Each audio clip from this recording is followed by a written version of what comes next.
और ठाकुर जी के सामने बड़े बड़े कढ़ाई रखी। तो उस दिन पुजारी जी से गलती ये हो गई कि सामने मिठाई रखवे की जगह, खीर रखवे की जगह उनने कड़ी रख दी। कड़ी रख दी, कड़ी के पीछे चावल रख दिए, चावल के पीछे मिष्ठान रखा और सब सजा दिए सामने। और सजा करके रसोई घर की किवाड़ लगा के 45 मिनट का भोग लगता है, 45 मिनट के लिए पुजारी जी चले गए।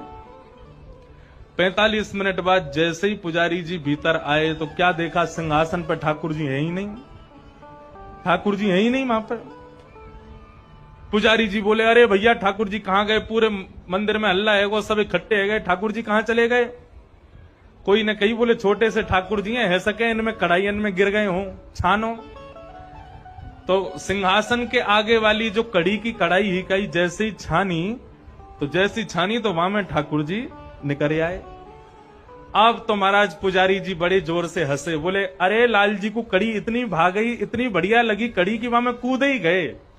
अब तो भैया रोज कड़ी बनेगी ठाकुर जी के काज। अब तो कोई भी उत्सव हो, कछु भी हो, रोज कड़ी बन रही है, रोज ठाकुर जी के आगे कड़ी रखी जावे।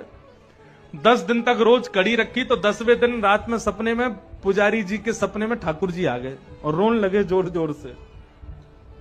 पुजारी जी बोले, ठाकुर जी रो काई को रहे हो? बोले मैं यहां मारे रो रहा हूं, तुम रोज कड़ी को भोग लगा रहे हो। बोले मैं तो यहां मारे लगा रहा हूं, बाद दिन आप कड़ी में कूद गए, इतनी बढ़िया लगी कि वहां में डूब ही गए, तो हमको लगी कड़ी ज्यादा पसंद आ गई है, तो रोज कड़ी को भोग लग रहा है। ठाकुर जी बोले, अरे मैं कड़ी में कड़ी खावे को ना कूदो, तो फिर काय को कूदे? बोले तुमने खीर दूर रख दी, मैं तो खीर खावे जा रहा हूं, बीच में कड़ी पड़ गई, सुबह में गिर गो। अब तुमको लगी कि मुझको कड़ी पसंद है तो रोज कड़ी को भोग लगा रहे हो।